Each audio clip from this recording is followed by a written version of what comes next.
Hello and welcome to the first episode of Kehrig Cul De Sac. The past summer, I've been researching about how to make YouTube.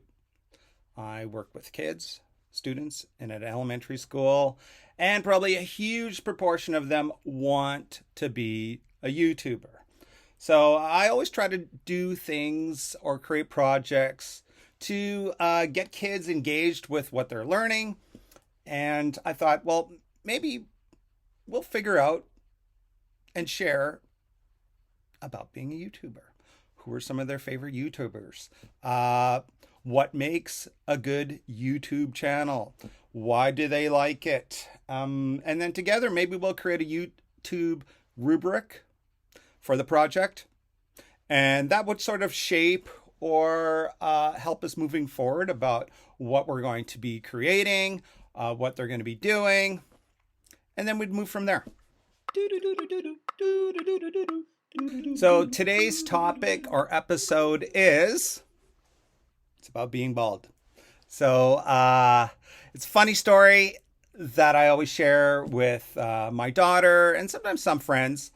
But I was joking around and thinking of ideas and stuff like that. And my daughter, who's 14, who's, the harshest critic is when you have a daughter that's 14.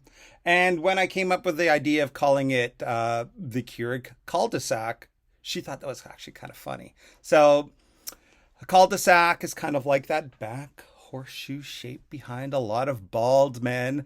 So she just thought it was kind of funny. It's like, I'm an old guy. I'm not going to deny it. I'm not going to get the big comb over swoosh. What makes things work, no matter whoever you are, is when you own things. So she goes, you know what? You're owning it. That's pretty cool.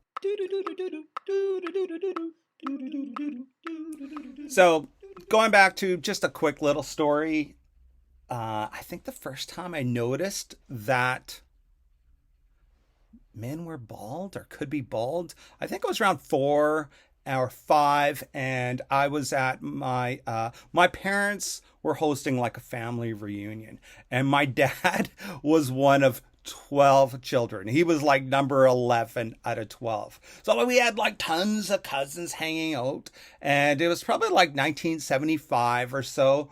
And one of my cousins, he was probably like maybe around 14 at the time, had like really cool long hair. I thought, wow, that's pretty awesome. So I go, hey, like I'm around 4 or 5. I go, wow, your hair's really neat. And he said, okay, come here. He says, points to all my uncles. You will have a small window. You might have a small window that you have hair. And I looked, and sure enough, I noticed that my dad and almost all his brothers had like these very harsh receding hairlines. I thought, And he said, I only have a window. And I'm going to have long hair now. And it looked awesome on him. And that always kind of stuck in my head. So like later on, when I graduated from high school, actually I went to art school. And then I thought, here's my window. So I grew my hair. I had like all like one length hair. Looked very cool. But I knew this is not who I am. This is just me at this moment. So it's a little bit of like identity. You're still figuring out who you are at this time. I knew I was a creative person. I knew I was in. So now I'm rambling. I promised my wife I wouldn't ramble. But lo and behold, late 20s, receding hairline starts happening. And I thought, I'm just going to shave it off. So for a while, I had like the very clean cut, shaved look. But to be honest, you have to get up every morning very early and shave it. It's actually, even though it looks like it's not a lot of work, it actually becomes a lot of work. And then sometimes you cut yourself and didn't like it. So now I go to a barber, and around once every week or every 2 weeks, I just get it pretty short. So now you will see that nice big cul-de-sac. I don't try to hide it. I don't try to shave it off every day. It is what it is. I'm in my 50s, and that's all right.